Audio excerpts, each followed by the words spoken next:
If you commit a crime, your soul dies. Well, can anyone be called innocent? Therefore, nobody can avoid the death of the soul. Only there's one way not to die. That is if someone pays the price of sin instead. The people of Israel offered sacrifices according to the law. Every time they performed blood-soaked sacrifices repeatedly, they admitted their crimes and reminded them that without bleeding there is no forgiveness of sins. Finally, Jesus appeared, and he shed blood on the cross to pay the price of sin for humans. When we say that we are saved with Jesus' blood, there's something we shouldn't forget.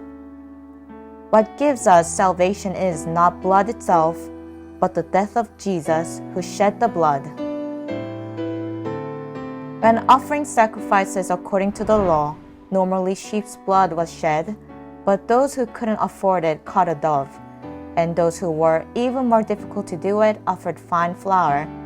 Whether offered with blood or flour, the sacrifice of the past was a symbol of death that suffered instead of sinners.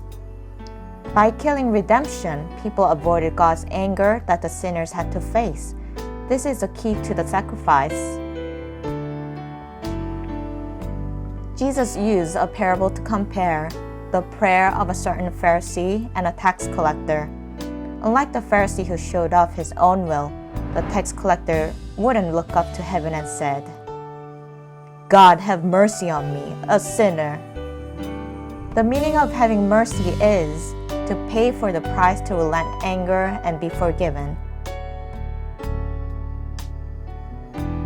The tax collector knew that he was a sinner to die, but he wanted God to relent toward him and forgive him. Finally, the Lord said, "The tax collector is justified than the Pharisee." Jesus entered the sanctuary of heaven with his blood, and God our Father received his sacrifice. This is the reason why God relented toward us and forgave us. However, how much do we understand the price that Jesus paid for us? Rather, don't we still take crime lightly, saying, "Where sin increased, grace increased all the more"? Being delighted with God's grace is different from committing a crime deliberately with an easy mind that you have enough grace. Like the people of Israel who were earnestly waiting for a high priest who entered the most holy place to come out safely, let's always be awake until the Lord who entered the sanctuary of heaven comes again.